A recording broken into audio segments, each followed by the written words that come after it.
So gusto ko tanggalin tong spacers sa ilalim ng risers. Yan o. Kasi ang sagwa tignan, tsaka masyadong mataas para sa akin. Pangat o. So, read this first. Teka, tanggalin mo muna.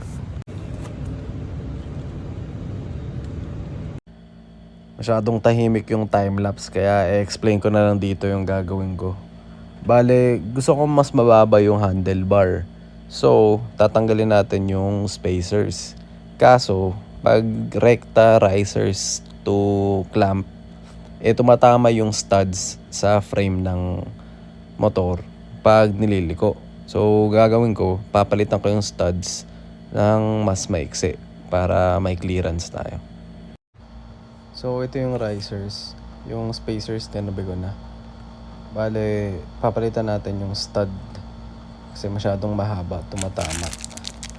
Ito, gagamitin natin 40mm na stud compared sa 70.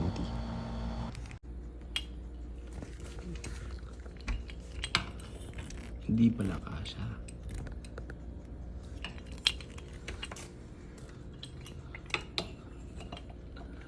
Bro.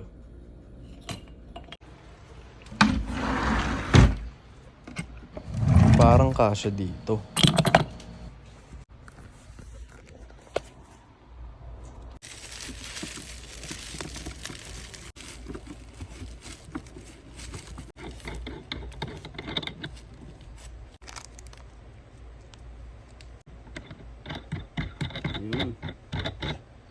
Salamat Shopee. 17,000.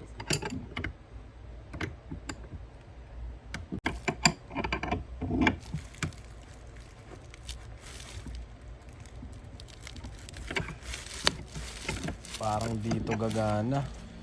Dumudulas. So di gumana yung Lotus. Kaya mano-mano na lang.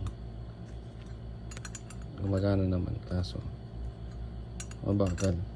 Yung Lotus kasi masyadong maluwag. Gumagalaw yung clamps. So di ko matanggal yung bolt. Ayun, nakalabas na. Konti na lang. So, natanggal na. Ito yung old. Masyado siyang mahaba. Tatama sa frame ng motor pag liliko. Mababawasan yung steering angle. So, papalitan na ito. Mas maiksi.